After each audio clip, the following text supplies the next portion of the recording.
This was actually built as a prop for the R2 builders for Celebration 4 in 2007. Really? So we're just about to execute the Wookiee, and he says, you can't kill me today, it's Life Day. Life Day. I don't even know what that is, do you? Please tell me you executed him anyway. Oh, yeah, we no. killed him, that's for sure. I mean, he was just... You. Yeah? You in Rebel Starship Corridor 1138. What are you doing there? Well, I'm just showing our guests We'll that... need to see some identification. Boring. You don't need to see our identification. We don't need to see their identification. What about the guests? These aren't the guests you're looking for. These aren't the guests we're looking for. We can continue on our tour. We can let them through now. Thanks, bud. Move along. Yeah. Move along.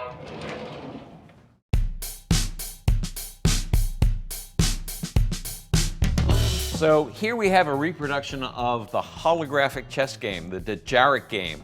And this was made by a friend of mine in Texas, Philip Wise.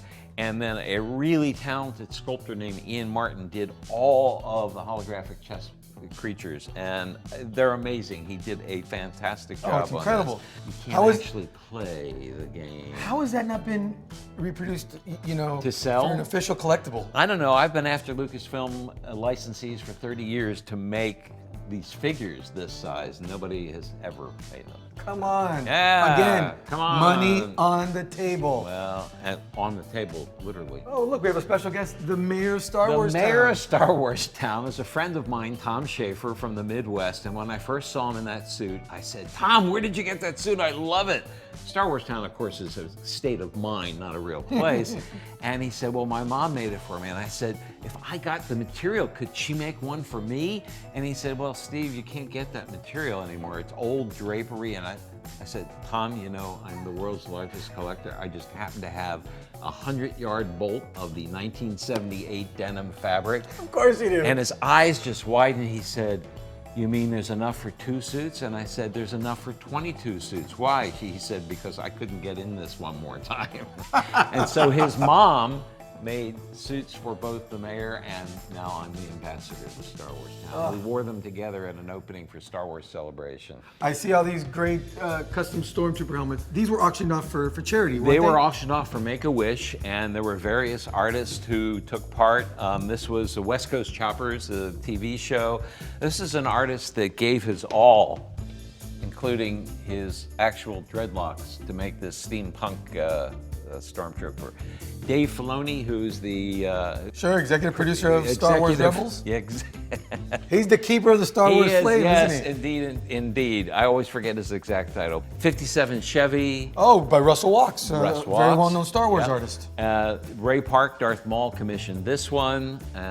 Pretty cool piece. Captain Freeberg was done by the Philback brothers. Looks almost a little Wonder Womanish, doesn't A little it, bit. these days? Friends of mine in Southern California did this. He gilded the helmet. She did the Star Wars trilogy in hieroglyphics. And a really cool Love that artist, one. Katie Cook, knew I would have to bid on this because she actually put me on there. Steve, this tour has just been exhausting. I need to take a load off. I'm just going to rest here No, for a not second. on that one. Not on that Why one. can't I sit there? Well, because that's an actual prop from Episode 3, Revenge of the Sith. That is one of the pilot's chairs from the cabin of the Alderaan cruiser you see at the end of the movie. So, and you see that big sign that says, please do not sit Oh, here. I must have missed that at first. I'm sure sorry. you did. I'm sorry I'm about sure that. it was an accident. This is really interesting because Ralph McQuarrie, the great artist, based Darth Vader partly on a Japanese samurai. And so here we come full circle with a Japanese company, the oldest doll company in Japan, more than 300 years old, making a 900 separate piece samurai Vader sitting on a magnificent chest, and the shoji screen in the background is Mustafar. They followed up with the Stormtrooper with just the headpiece and the neck piece, and then a full figure old Darth Vader, which is actually your letter opener holder. So you take a tax deduction on this one for your office expense. I'm guessing this is next to impossible to find on the open market now. They're difficult. They do show up on eBay occasionally. Yeah. When he goes like this and not saying a number, it's a lot of money. This is pretty cool here. What is this and where did you find it? So this is, I found this through friends. It was partly trade, partly selling, you know. I've always wanted this uniform. So this was a crew uniform from the Hoth scenes. And this was actually worn by the director of photography, Jeff Glover. And so this is what they had on the set in Fence, Norway. And this poster down here, we presume that it's a very rare poster. This is the only one we know of, that it was for the screening for the Norwegian ski rescue team, which actually played the Hoth soldiers. Okay, so all sorts of cool stuff on the shelves here, and then you have this ginormous Darth Vader head. The Vader head came from Toys R Us, their main Midtown Manhattan store, which is no longer. They called Lucas Licensing in early 2008 and said, we have this, we're changing out for Clone Wars, we're happy to give it to you for free. And Lucasfilm said, nah. And somebody said, well, ask Steve if he wants it. And free, giant Vader head.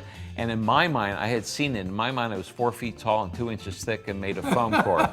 It's about 8 to 10 feet tall, weighs over 800 pounds. And free was building a wooden crate and trucking it across country for $5,000. So, free.